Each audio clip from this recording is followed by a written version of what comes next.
Hello again and welcome to another episode. So this video is going to be about tying up a few of my ideas into one thing. First of all, this is just an idea. I'm not saying this is right or wrong, but if you're like me, you've probably seen every YouTube video on physics and math, and you just are tired of hearing the same ideas over and over again. So this is not about being right. This is about just brainstorming other ideas. So yeah, and if it inspires someone to discover something new, then that's awesome. So if you watched my last video about did we invent numbers, yeah, I'm of the idea that all numbers are invented. 1, 2, 3, they're all based on the number 1, and there are no number 1s anywhere except for 1 infinity. Yeah, and like I said, you take an infinite line and you have a ruler. The infinite line is what's real. It's the ruler that we have invented. Okay. The other thing from a couple of videos back is I talked about the only thing that is in nature that we have kind of discovered are 0 and infinity. I also went about saying that these are actually the same. They're just opposite. And that's why I like to write 0 like this and infinity like this. But they're the exact same thing. They're both singularities. And these do exist in nature, right? We see them all the time. They're black holes.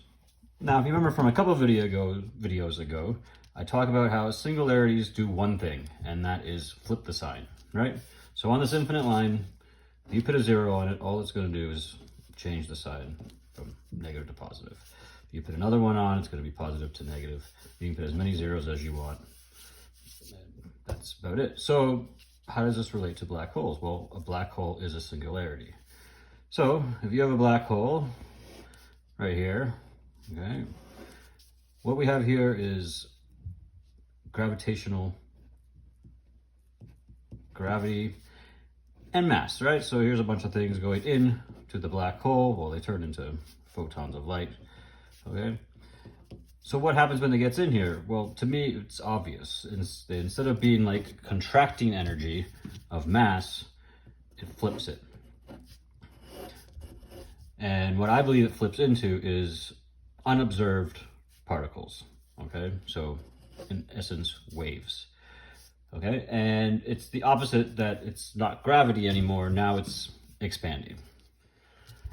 So if this is true, there's a couple of possibilities that can happen from it.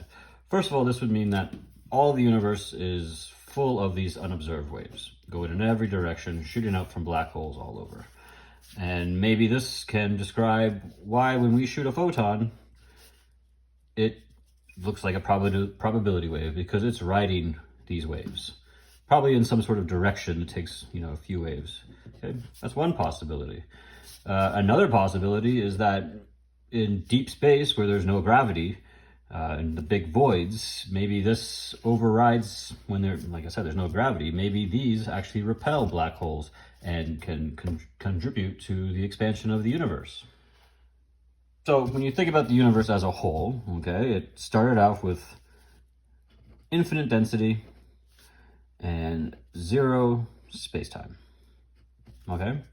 And it's growing into something that has infinite spacetime and 0 density, okay? To me, this is one singularity, okay? So the infinite density you put here, you can do whatever you want, really. And it's going into another singularity, an opposite singularity. And it's doing this via black holes, right? So the bigger it gets, the more the black holes appear, which once again are singularities. So you can see the universe is expanding because it's being fueled by the infinite density. The matter of the universe is fueling the expansion, okay? When you think of the universe this way, it's almost like the universe is flipping inside out, right? Now, if you remember back to my first video, I talked about how a simple model is that the universe is getting bigger and bigger and bigger, and that we can only look back into the past. And this is where we see GR, general relativity. Okay, but we can't look to the future because it's probabilistic. So if we look at this idea through this model, right here is the present moment, okay? And you have all the matter here, but they're going into black holes, okay? And then it feeds this now, making it bigger and bigger. These waves are making it bigger and bigger, which is causing the universe to expand. So time is that way, okay? And yeah, when we do quantum mechanics, experiments with quantum mechanics, we're trying to look at the now slice of the universe, and all we see is waves. And those waves are being fueled by the matter that's already on the surface. So to sum up, it's all about singularities, right? That's the only thing that we actually have in the universe if you want to do universe math. And they have one function, and that is to flip anything, really. So what does this mean for the end of the universe? Well, you can hypothesis, but once it's a big empty nothing, it probably contracts again, right? Because remember, it's going to flip. So it's going to start shrinking, and it's going to be full of white holes instead of black holes, and it's going to flip itself inside out again. Whether it's the exact same universe over and over again, or it's completely different every time because the initial conditions are a little different, that's up for debate. But the main thing is focusing on what singularities do in the universe.